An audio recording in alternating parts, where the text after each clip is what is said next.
गुरु प्यारी साथ संगत जी, सभी को प्यार भरी राधा स्वामी जी। संगत जी, आज की साखी बहुत ही प्यारी साखी है। दो भाइयों की साखी है, तो संगत से विनती है कि साखी को अंत तक जरूर सुने। मालिक उसके ऊपर और उस मालिक ने हमें जितना भी दिया है उसके अंदर हमको शुक्र करना चाहिए।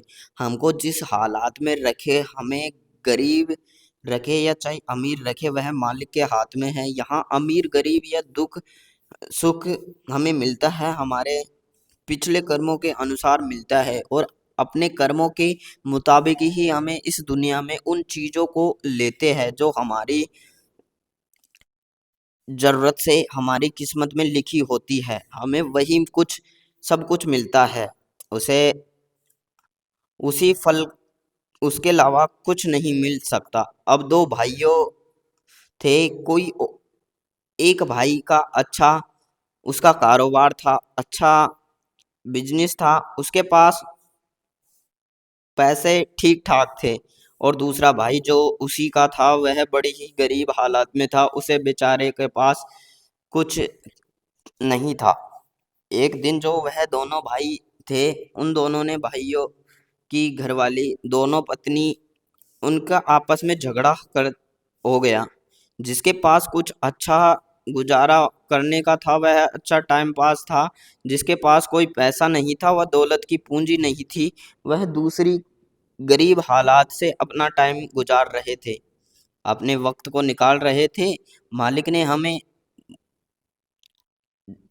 हमको जिस हालात में रखा है, ठीक है, यह उसके हाथों में है। अब जब उन दोनों का झगड़ा हो गया, तो वह जो जिसका हाथ में पैसा मन ठीक ठाक चल रहा था, वो दूसरी छोटे वाली से कहने लगी कि तू तो गरीब है, भूखी हो, तुम्हारे पास कुछ नहीं है, और तुम ऐसे ही सदा मांगते ही फिरोगी, तुम ऐसे रहोगी तो तुम्हारा नियति खराब है।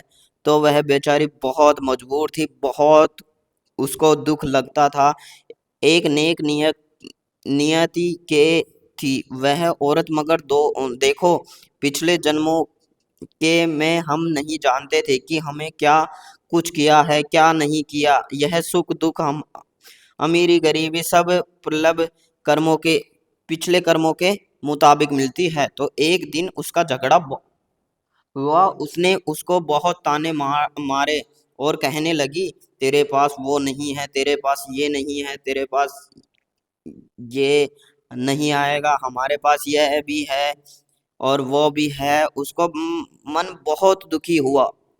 जब वह शाम को उसका पति आया, तो काम से मजदूरी से करके आया, तो जब वो आया तो घर पे, तो उसकी औरत ने अपनी पति को सारी बातें बता दी। कहने लगी, इसने मेरे को इतना ताना मार मार कर सता रखी है, तो एक दो जो दो रोटी खाती हूँ ना, वो भी मेरे को समझो खत्म हो जाती है। मैं सारे दिन दुख कलेश में रहती हूँ कि मालिक हमें हमको अपने इतना गरीब क्यों रखा हुआ है।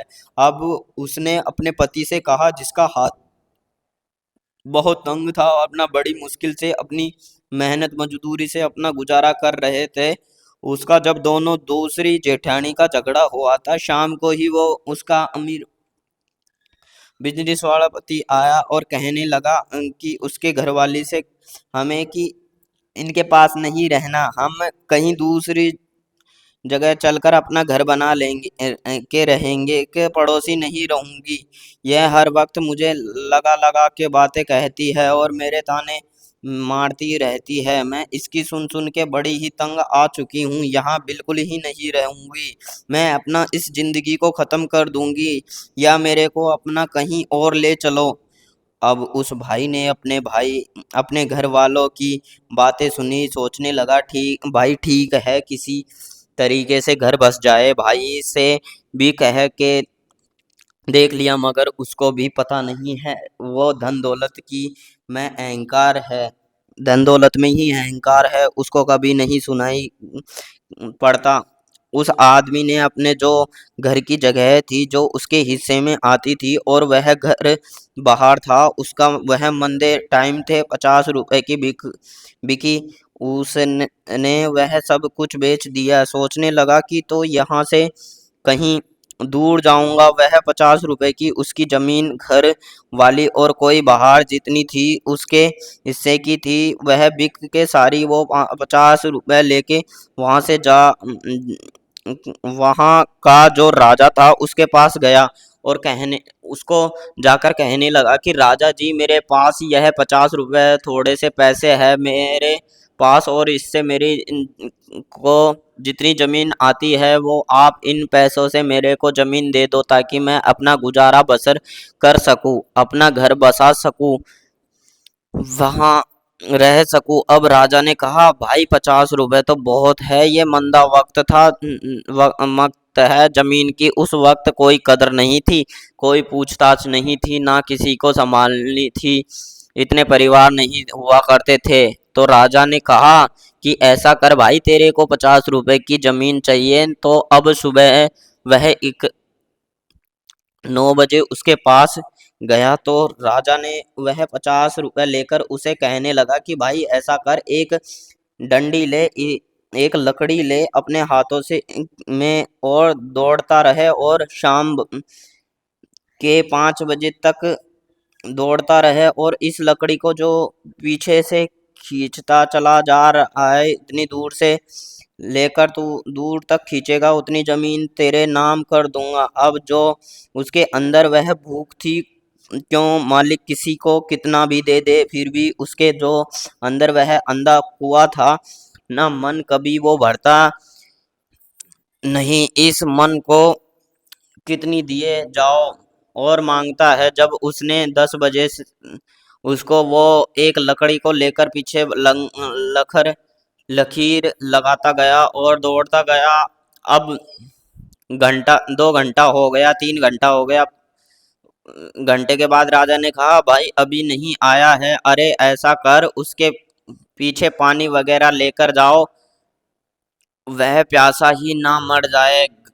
गर्मी का टाइम है। जब वह पानी लेकर गए, दो उसके हलाज घोड़े पर दो, उसने जाकर कहा कि भाई थोड़ा देर आप किसी पेड़ की छांव में बैठ जाओ और यह पानी पी लो, आप पसीने में भी भीगे हुए हो, 10 से 20 मिनट आराम कर लो, आधा घंटा, उसके बाद मैं फिर निशान लगा ले। तो उस आदमी ने कहा था कि भाई अगर मैं इतना टाइम में अपने पानी पीने में लगा दूंगा तो मैं आराम करूंगा, इतनी देर में तो और कहाँ निकल जाऊंगा, आधा घंटे में तो आप निकल जाओगे, मैं 1-2 किलोमीटर आगे निशान लगा लूंगा।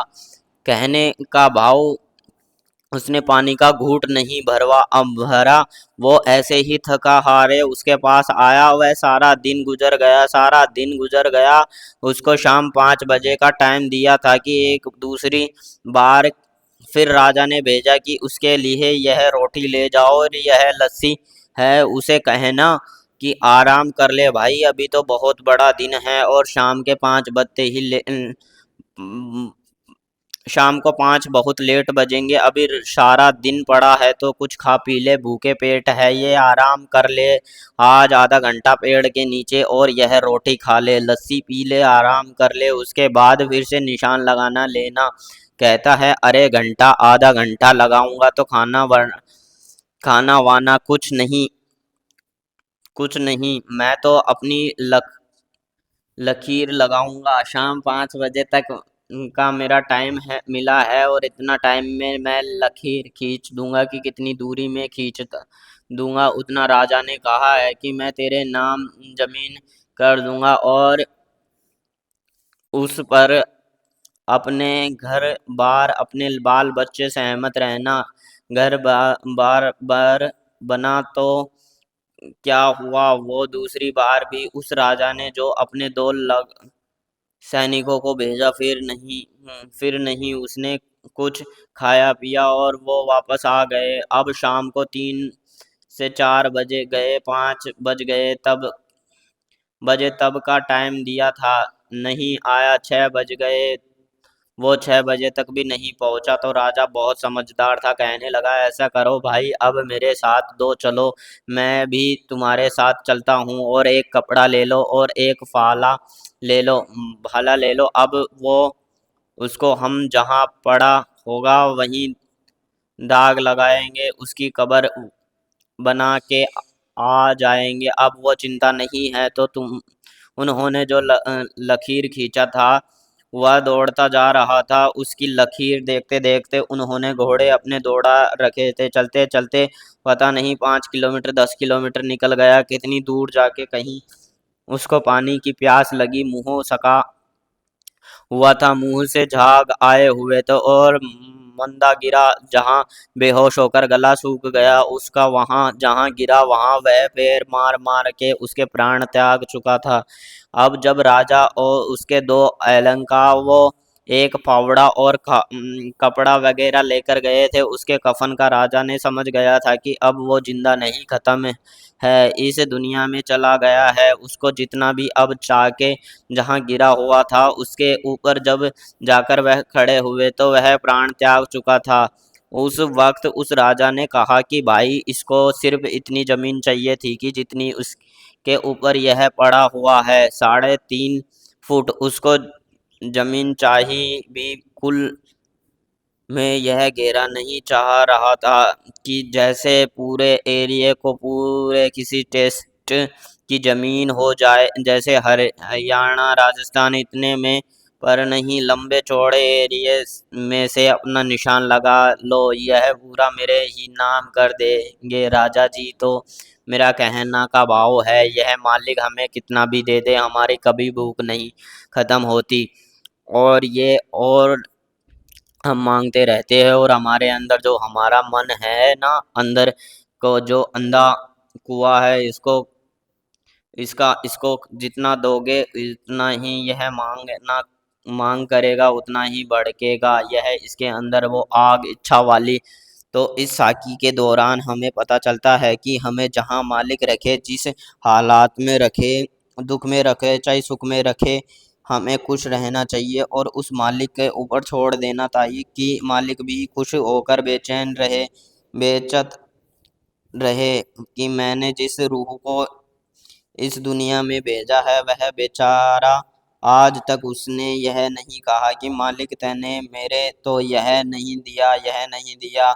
माँ बाप ऐसे कोई नहीं है कि बच्चे को वो गरीब देखे, मगर उसके कर्म होते हैं, उसे तो कर्म गरीब बनाते हैं, कर्म अमीर बनाते हैं। कर्मों के मुताबिक दुख सुख सब कुछ मिलता है और जो इस मालिक के हुक्म में रहते हैं, उसे भाड़े में रहते हैं, उसको कोई फर्क नहीं पड़ता। वाणी में लिखा हुआ है कि दुख सुख दोनों समक जान और मान अपमान, चाहे उसको दुख में रखे चाहे सुख में रखे, चाहे कोई सम्मान करे या अपमान करे, उसको कोई फर्क नहीं पड़ता। तो हमें भी चाहिए कि उस हालात में हमारे मालिक से रहे, दुख में रखो सुख में रखो, अमीर में रहो या गरीब में रखो, हम हर वक्त मालिक को याद रखें ताकि मालिक हमारा अंत में समय सहाय बना सके। तो गुरु प्यारे साथ संगत जी, आज की साकी यहीं समाप्त होती है। अगर आपको हमारी यह वीडियो पसंद आए तो आप हमारी वीडियो को लाइक करें और हमारे चैनल को सब्सक्राइब करें। राधा स्वामी जी।